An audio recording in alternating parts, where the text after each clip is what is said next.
Welcome to Astronomy Daily, your daily dose of the latest space and astronomy news. I'm your host, Anna, and today we have a packed show covering everything from Saturn's rings to the latest space launches and groundbreaking observations. We've got a lot to cover, so let's get started. A fascinating debate has emerged in the scientific community about the age of Saturn's rings. You might have heard the popular fact that sharks are older than Saturn's rings. Well, that might not be true after all. A new study published in Nature Geoscience is challenging our understanding of these iconic features. Until recently, scientists believed Saturn's rings were relatively young, forming somewhere between 100 to 400 million years ago. This theory was based on their remarkably clean and bright appearance, as observed by the Cassini mission in 2004. The thinking went that if the rings were billions of years old, they would have become darkened and dirty from countless micrometeoroid impacts over time. However, researchers have now proposed an intriguing alternative explanation for their pristine condition. Using computer simulations, they discovered that when micrometeoroids crash into the icy ring particles, they don't simply collect on the surface as previously thought. Instead, these impacts actually vaporize the micrometeoroids, turning them into charged particles that either get pulled into Saturn itself or are flung out into deep space. This new understanding suggests that Saturn's rings could actually be as old as the solar system itself, approximately 4.6 billion years old. The rings have managed to stay clean and bright all this time because they have an efficient natural cleaning mechanism, rather than being young. So while we might need to retire that fun fact about sharks being older than Saturn's rings, there's still plenty of astronomical wonder to share. For instance, did you know that the Southern Cross constellation contains multiple stars younger than 20 million years old? That's younger than mammals, birds, and even flowering plants. It seems everyone is wanting to get into competition with SpaceX these days, particularly the Europeans and China. In news today, the European Union has just taken a major step forward in securing its space-based communications infrastructure by signing contracts for an ambitious new satellite constellation project. Named IRIS-2, which stands for Infrastructure for Resilience, Interconnectivity and Security by Satellite, this 11 billion euros initiative will revolutionize Europe's satellite communications capabilities. The project will deploy nearly 290 satellites across multiple orbital layers, with the first launches scheduled to begin in 2029. These satellites will work together to provide secure connectivity services for EU member states and government authorities, while also delivering high-speed broadband access to European citizens and businesses, including those in currently underserved areas. What makes IRIS-2 particularly noteworthy is its multi-orbital approach. The constellation will feature satellites operating at different altitudes, 18 in medium orbit at about 8,000 kilometers, 264 in low orbit at roughly 1,200 kilometers, and 10 more between 450 and 750 kilometers from Earth. This layered configuration will enable comprehensive global coverage and allow the satellites to communicate with each other while routing all data through European ground stations. This project represents what EU officials are calling a paradigm shift in European space capabilities. For the first time, the EU's space program will explicitly contribute to defense needs, reducing dependence on non-European providers and strengthening the Union's autonomy in satellite communications. The system is scheduled to become fully operational by 2030, with some initial services beginning as early as 2025 through a preliminary program called GovSatcom. The project's funding comes from multiple sources, including €6 billion from the EU budget, contributions from the European Space Agency, and significant private investment. This ambitious undertaking isn't just about European independence. It's also open to international cooperation.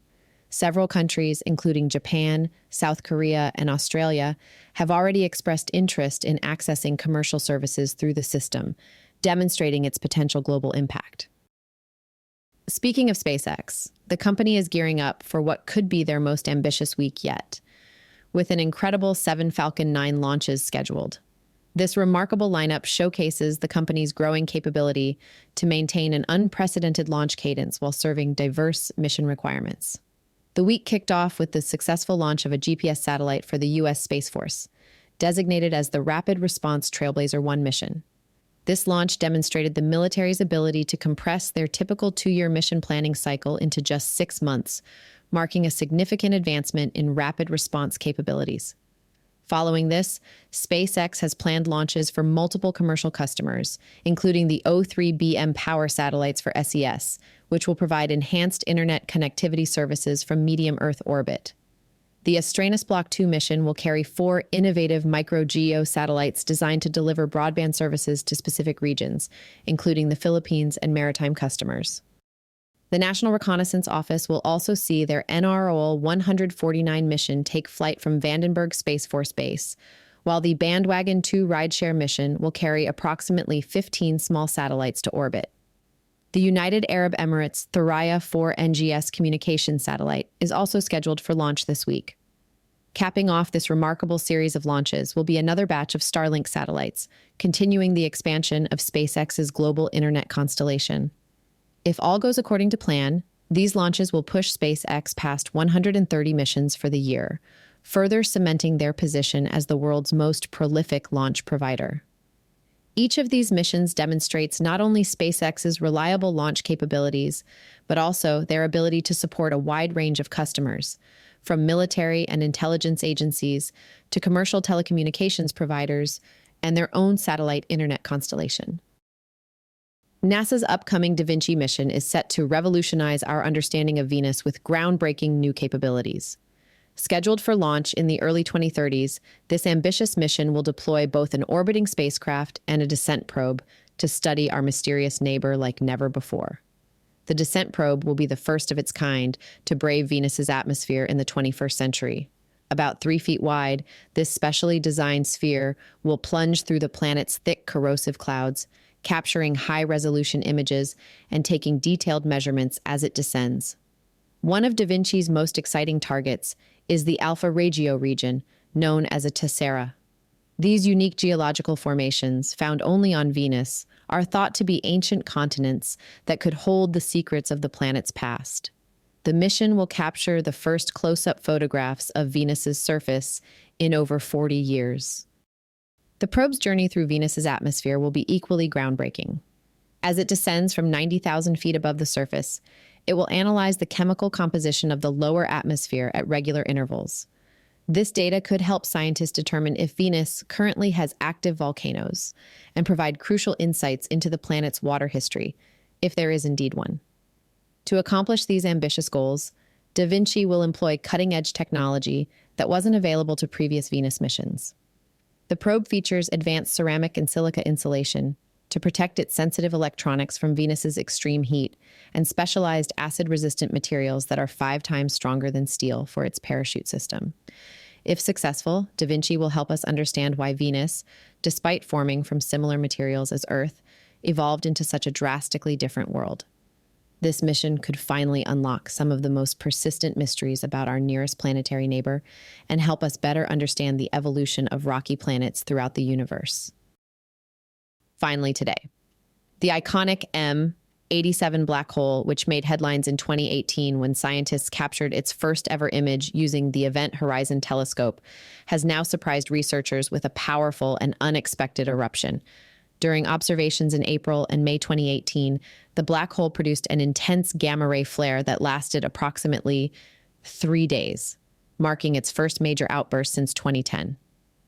Located 55 million light-years away at the heart of galaxy M87, this supermassive black hole is truly massive, containing the equivalent mass of 5.4 billion suns. Unlike our galaxy's relatively quiet central black hole, M87's black hole is a voracious feeder, constantly consuming surrounding matter and producing powerful jets of material. These jets are created as matter swirls around the black hole in what's called an accretion disk. The black hole's intense magnetic fields channel this material toward its poles, accelerating particles to nearly the speed of light before blasting them into space. The recent gamma-ray flare was connected to one of these jets, which extends to a mind-boggling distance, tens of millions of times wider than the black hole itself. What makes this discovery particularly significant is that it provides scientists with an unprecedented opportunity to study how these jets form and accelerate particles to such extreme energies. The Event Horizon Telescope's observations, combined with data from multiple space-based observatories, revealed annual changes in the jet's angle and correlations with the black hole's event horizon. This collaborative effort between ground and space-based telescopes has given scientists new insights into the complex relationship between supermassive black holes and their powerful jets. The findings could help resolve long-standing questions about the origin of cosmic rays detected on Earth and advance our understanding of how these cosmic giants influence their surrounding space. Thanks for tuning in to another episode of Astronomy Daily. I'm Anna, and I hope you've enjoyed today's journey through the latest discoveries in space and astronomy. If you want to stay up to date with all things space, head over to astronomydaily.io, where you can sign up for our free daily newsletter and catch up on all the latest space and astronomy news with our constantly updating newsfeed. You'll also find all our past episodes available for listening. Want to connect with us on social media? You can find us as Astro Daily Pod on Facebook, X, Tumblr, YouTube, and TikTok. Join our growing community of space enthusiasts and never miss an astronomical update. Until tomorrow, put the phone down, look up, and keep wondering about the mysteries of our cosmos.